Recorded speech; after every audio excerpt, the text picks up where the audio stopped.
মাছ আয় বাড়া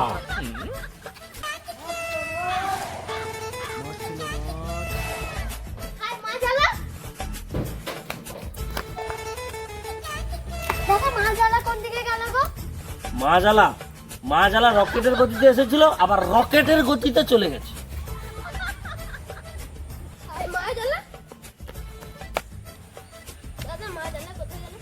মাজালা তো এতক্ষণে একদম গোকুল লোকের বড়া টপকে চলে গেছে খেজুরি।